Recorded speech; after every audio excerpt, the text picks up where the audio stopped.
Alright, here we are again, a little further along into recovery, and begin to realize that life changes not just for me, but for other people in this world. So, not as interested in focusing on my issues. Not today. Today is kind of an interesting day. This is a 576 set of cases, and I've always liked these. Put a new bearing in there. Used the heat differential method. Basically, I took this case and warmed it up to about 210 degrees, and with my finger in the middle of that bearing, it just dropped right to the bottom. Perfect. I had that bearing at about 30 degrees. So, you know, the differentials, I don't know, 150, 160 degrees, maybe more. I usually use a 200 as a baseline. That if you get to 200 degrees differential between the bearing and the case, it's going to drop right in. I believe this saw was straight gassed. You know, the way the bearings came out, I replaced both sides. Both this bearing and the other one. And of course on the 576, the PTO side bearing has an integral seal. And the flywheel side bearing is interesting because the outside diameter is the same as the 6202 like you see in the 372s. But the inside diameter is just a little bit bigger, and turn that down just a little bit more. I've found these saws to be pretty rugged. I mean, you think about it, the larger diameter in here means a larger diameter crank. So basically the entire bottom end, from what I can see, is just ever so slightly more rugged in this design than the 372s, which is one of the reasons why I prefer these 576s over the X-Torques. I know this is going to create controversy, especially since it's been pretty much determined that this series of saws is going to go away with the advent of the 572. The 576 never really took off in the marketplace. It's a 75cc saw, and it runs like one. And like I said, that right this point in time, they're priced about the same as the X-Torque 372s. 372, having that name and the momentum from the past, always gets the nod just because it looks and feels more familiar than the 576.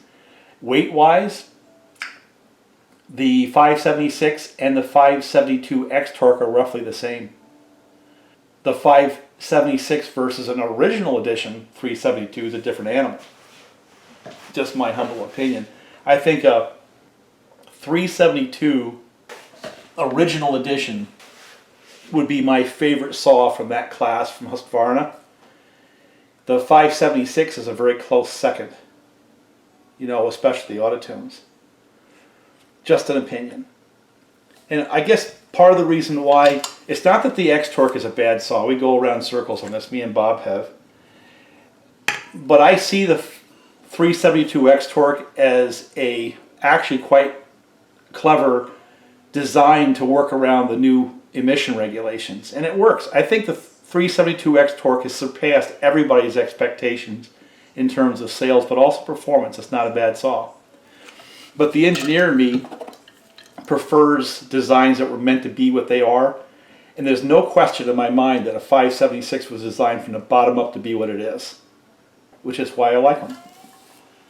But obviously I'm a minority, otherwise they were to survive the test of time, and they're not going to survive the test of time in the marketplace. They will in terms of reliability. I see these from time to time, but most often when I see them broken, like in this case, it's either just copious hours of use. I had one that had the PTO side bearing beat out of it and beat into the cases. Or like this one here where it's a pure straight gas, you know. So I guess what I'm going to do today is just finish putting this together, and I'm trying to remember if I had the first half done or not. I don't remember if I put that on video, but also did give a little bit of an update where we are. As far as my personal health is concerned, I'm way better than I was just last week, so I feel as if getting back into building customer saws is now totally plausible. My head's clear. I'm not dealing with any pain meds or nothing. I'm pretty much back to where I was supposed to be. I got some boat stuff going down. I gave away another whole rash of fishing rods, you know, so I'm going to have to do something different for next year. I really didn't get out as much this year as I had planned. And when I did get out, I didn't get a lot of video. So you'll see more Mercury stuff. I used to build the 4-cylinder 50 horsepower, 45, 50 horsepower Mercs as a hobby, so I've got some of that in process too. I think the chainsaw guys will find it somewhat interesting, but the people who come on here to learn about two-strokes will find it even more interesting, because the basic design of those Mercuries, early ones, was a little bit different than what you're used to seeing. But man, were they effective. Very, very, very solid motors, very reliable. Mercury and, you know, Johnson, Evinrude, OMC Corporation, those guys were really at the forefront of two-stroke technology in the 50s and 60s. You know, motorcycles had been around for a while, and they went one direction, and these companies took their designs a slightly different direction than the motorcycles.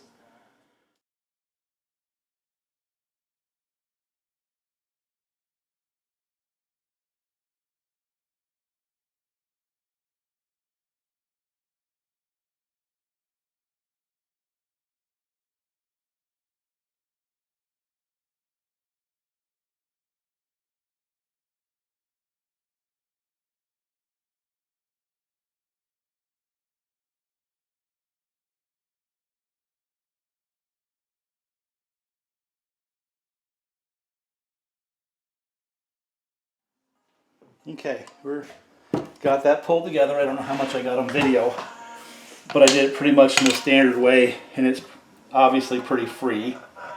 You know, you got to make sure that things like the bearing is seated. You can see it right there. It's got to be flush. And, you know, I pulled together with my puller. In this case, I was able to do to the inner race of the bearings. And the good news about doing the inner race is it doesn't stress the cases in any way, shape, or form. The bad news about it is it absolutely depends on you doing a proper bearing installation in the beginning. Otherwise, the bearings have got to be thoroughly seated. Otherwise, you're sitting there tapping on the crank to seat them, which pretty much takes away the benefit. Now you're stressing the cases again. It looks like it's centered well enough. I might want to tap the crank just a little bit, but I think that's within spec. And what I'll do is I'll drop some oil in here and assemble the rest of the saw at some point. Well, I had to move my operations out here. You know, it's about time that I organize the workbench and actually get back to work. I've been sort of coasting now for, oh my God, a month, you know, after the surgery. And I'm pretty much back to where my head's clear. You know, I think I said that earlier in the video. But it's time. It's time to get and re-engage. I got no reason to not to. I still have to be a little careful, but much less so. Now it's more a matter about stretching for range of motion and not worrying about things coming apart. I think I've crossed that barrier finally. So put this case together this morning. I've got my blocks so I can torque the flywheel nut right there. Before I do that, of course, I've got to put a little bit of oil in the bearing, put the seal. I've got a seal driver to make sure it goes in flush to the cases, maybe a little more. And then we'll put that flywheel on, torque the nut, and begin the final assembly of this saw. Yeah, this gives you an idea of where I was just last week or the week before. Simple stuff. Last week I had to actually write it down on a piece of paper and work it out, you know. So, just to give you an idea where the old man was, not now, but was. But before I get into this thing, I've got these blocks. And this is the wrist pin and bearing from the old piston. The new one has a new one. So let me get some oil down in there. I like to make sure the seals have got a nice film of oil, you know, before they go on. I like to make sure we have a fairly stable platform before we go tap that seal in there. Push that in that way.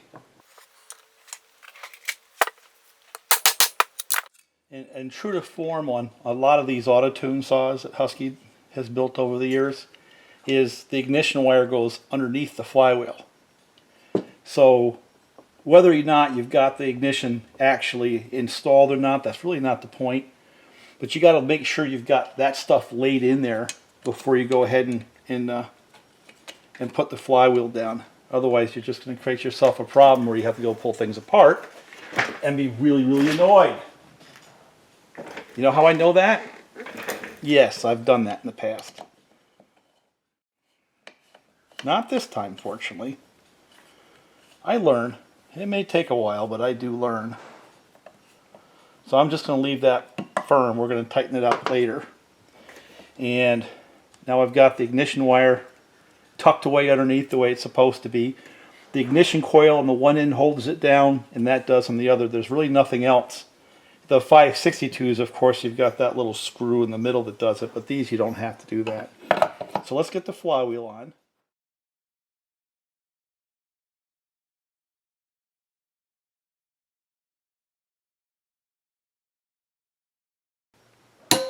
That's 26, and that's what I do those at.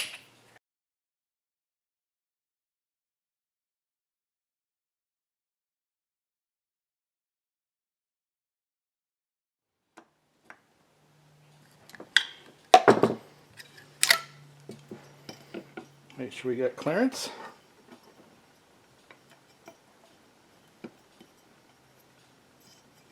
And we do.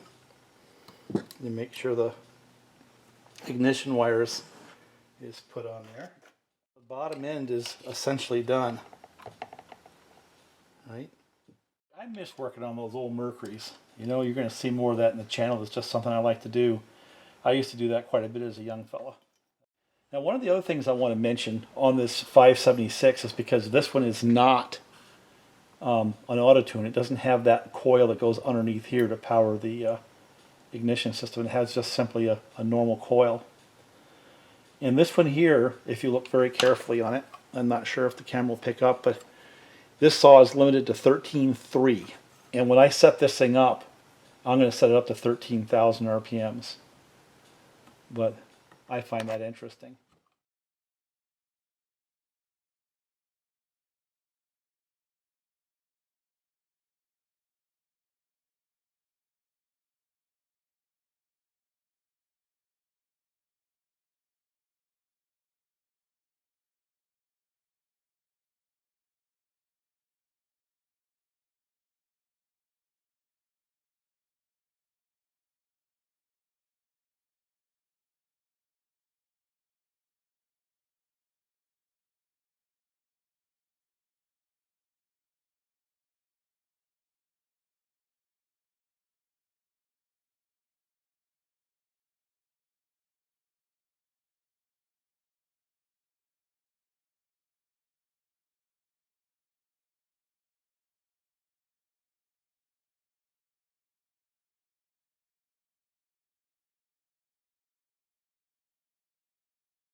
All right, what did I do?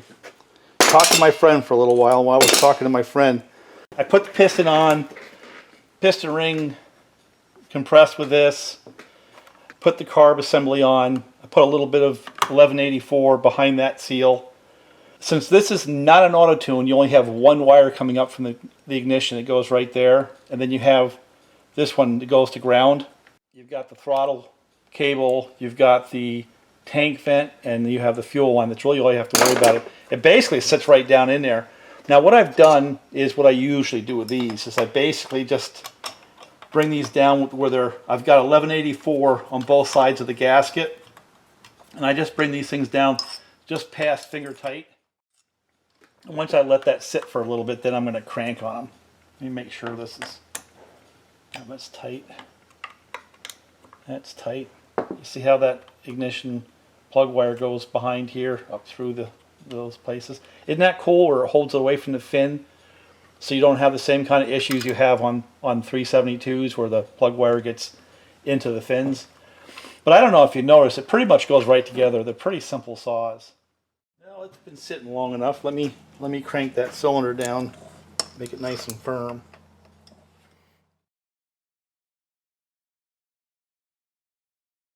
Alright, continuing on. The way the muffler goes is you got to think of this as almost like another fin for your cylinder. So you want to have the heat transfer from the cylinder to this. And the gasket goes between the muffler and the heat shield. I'll put the gasket on first, and I'll put the heat shield on second. So I basically have all that stuff assembled, then I'll just set it right in here.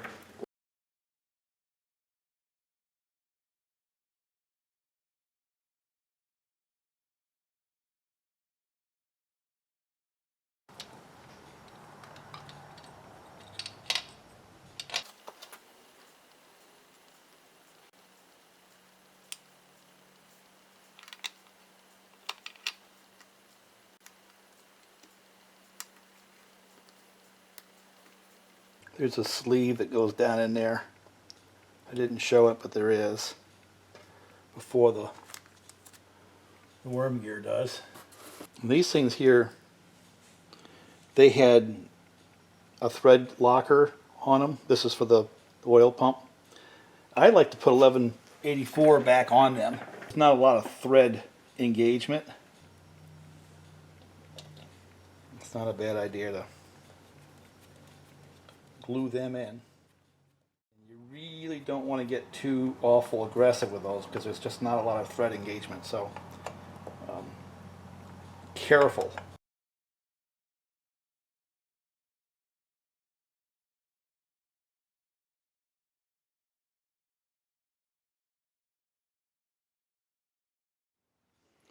So I just pushed this guy in with this. I cheated, I'm sorry. One of the tricks to getting that spring in there, brute force, is you got to first trip the brake. So there's as little travel necessary, just the smallest amount of travel in order to get that to get underneath there. Because if you don't do it, then it turns into a really tough problem. I need to get this plastic cover on pretty darn quick. It's got these little goofy screws right there.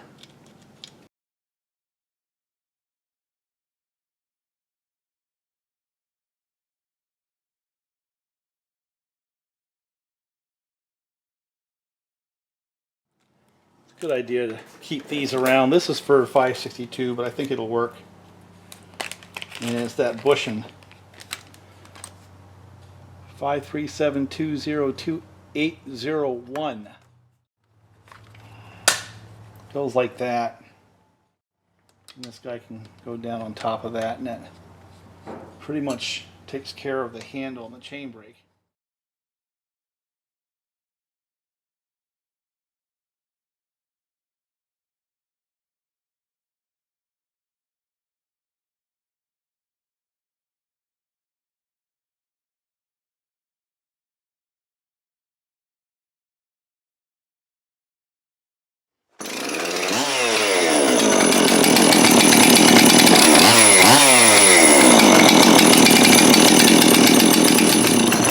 It runs.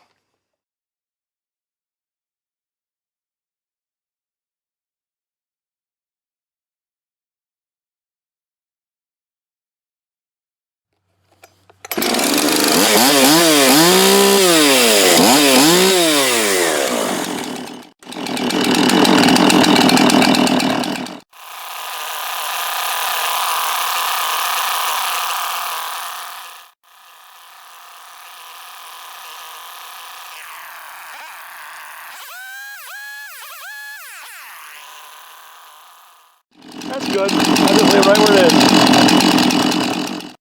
Now we just finished putting in a water pump on this motor. And if you see how that motor is mounted, and you see how its mount is off the transom by a few inches, that bothers me. Now, it obviously has been that way for quite some time. And, sometimes what you do is put a jack plate on there to get the motor to right orientation. But basically it's just a little bit too long for my liking. And even though it's a sweet motor and it runs beautifully, and now it pumps beautifully because we put the, that's just lime, by the way. That's not bad. It's not corrosion, it's lime buildup. But it pumps beautifully, it runs beautifully. It's one of the nastiest sounding motors you will ever hear. That whole series is. You look from the pivot point down to that first fin. It's around 25 inches. See where I've got it up by that pivot point.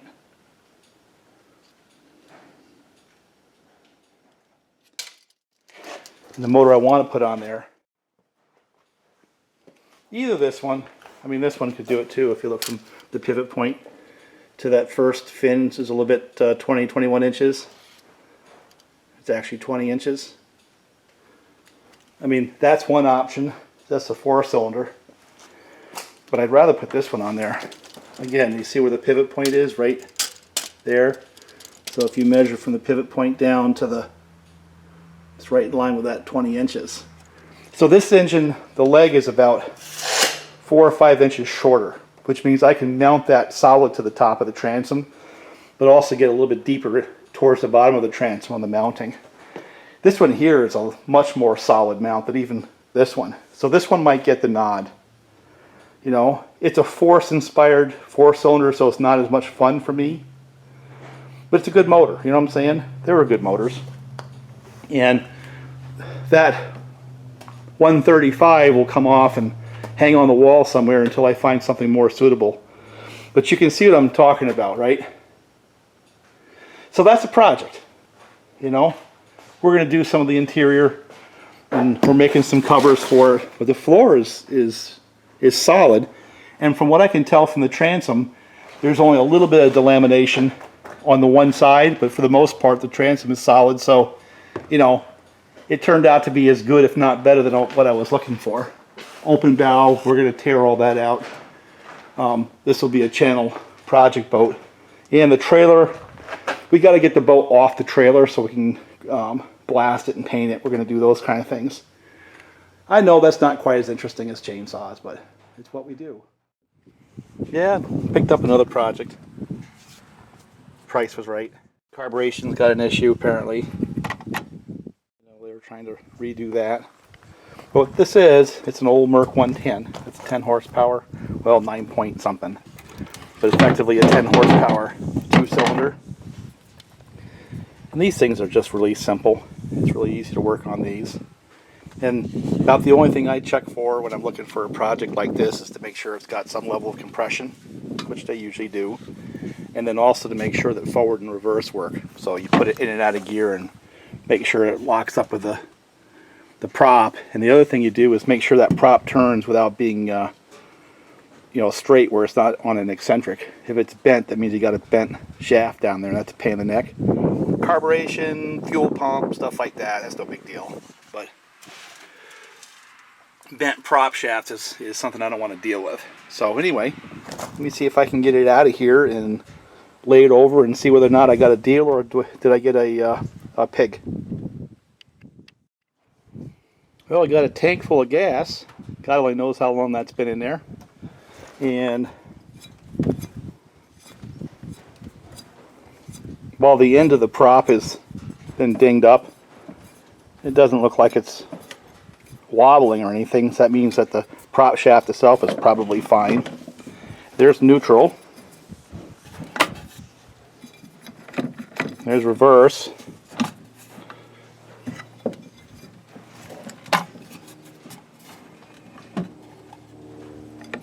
And there's forward. So that works. What else we got here? We're missing a couple little pieces. You can see the ignition underneath there. Basically you pop the flywheel and you've got 2 coils and a couple sets of points. Basically a project. I got it for 150 bucks and it's relatively complete. It's not full of corrosion, and kind of like chainsaws, you're not going to make money on something like this. But as I've gotten more into those little boats, I'm looking for something that now in my compromised situation I can actually pick up and put on the back of a boat. The 20 that I have on that is just a hoot to drive, but it's a little bit too big for me just to pick up and lay on the back of the boat, so I was looking for something a little bit lighter. The other boat's going to get put into service. That's what this motor is going to be for, is that little one you see down the pond from time to time. I'll end up putting a couple $100 into it, getting little bits and pieces, you know. And I think I actually have a carburetor for it. You know, fuel pump is really easy on these too. Okay, before this stuff goes to scrap, it makes me sad because all this stuff was good before I put it away 20 years ago, but it's been sitting in a damp area, so everything just got ruined. But basically these old Mercs, the cylinder, there is no cylinder head. Okay. Basically that casting, they bore the cylinder all the way down to the combustion chamber in one casting. Talk about clamshell design. This is like the ultimate clamshell. So you can see the top of the combustion chamber up there where the spark plug goes in there. And then what you see on top is some people think is a head gasket or whatever. It's not. It's just a water cover. This was the case on Mercs, oh my God, up until the V6 series and some of the later Force inspired designs in the 80s. But pretty much anything in the 50s and 60s has this kind of layout. Especially those very famous 50 horsepower 4s, of which this is a predecessor to. But these are pretty beefy castings, you know. And again, you see the water jackets around where the cylinders are, and you can also see that the cylinder is cast into the block, one big casting.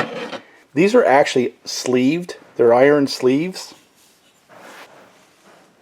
You can see the transfer ports are all off on the one side here, big giant transfers.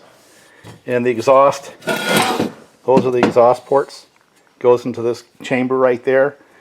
And the output for the water ends up in here too. So you see the water go out the exhaust often on those. Now the cranks, I mean, they're rugged forgings. And what these things right here are reed valves. If you look right there, that's where that's the carburetor.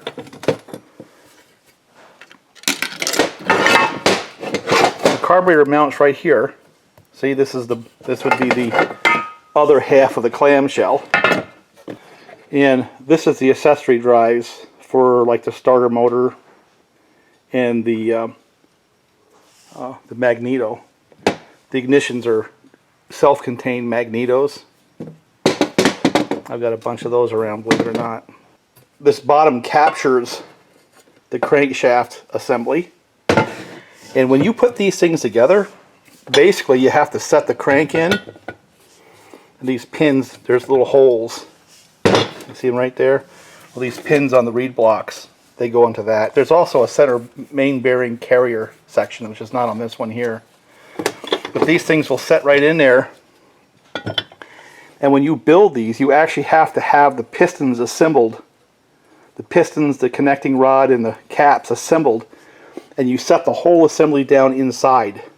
And then once you have the pistons in there, crank in there, then that is your bottom half. That's what covers them. That's why these are so rugged. That's just simply why they're so rugged. It's just a simple design with a lot of meat in the right places. And if you find those old 50 horse Mercs, they will run for multiple generations, assuming they get the right kind of lubrication.